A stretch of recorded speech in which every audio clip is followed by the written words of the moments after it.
আপনারা যদি মিব্রো লাইট 2 এই স্মার্ট ওয়াচটি ক্রয় করে থাকেন তাহলে আমি বলবো যে অবশ্যই এই স্মার্ট ওয়াচের একটা প্রোটেক্টর লাগিয়ে নেবেন আপনারা, বা যে কোনো স্মার্ট ওয়াচে ক্রয় করলে সাথে সাথে একটা প্রোটেক্টর লাগিয়ে নেবেন, কারণ আমাদের ওয়াচের স্ক্রিনের ওপর অনেক স্কেচ পড়ে, এর জন্য আমরা অবশ্যই একটা করে প্রোটেক্টর লাগিয়ে নিব।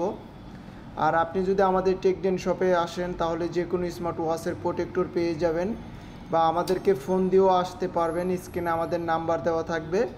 আপনি কোন ওয়াচটি ইউজ করেন সেটার প্রোটেক্টর আছে কিনা জানতে চাইলে অবশ্যই আমাদেরকে ফোন দিয়ে আপনাদেরকে শপে আসতে হবে। তো শুধু মিব্রো লাইট 2 না, মিব্রো X1, মিব্রো লাইট, তাছাড়া অন্যান্য অ্যামাসফিট, হেইলো সকল স্মার্ট ওয়াচেরই কিন্তু প্রোটেক্টর আমাদের টেকডেন শপে আছে। চার্জে লাগাই দিও।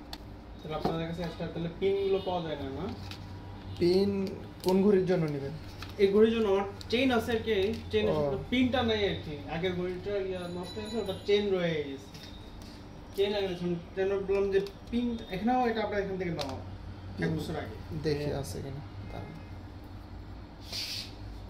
যেহেতু এটা আছে তাহলে বেলটা খুলে রেখে দেবো।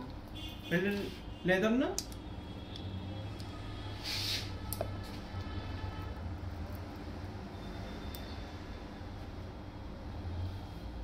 ঠিক আছে।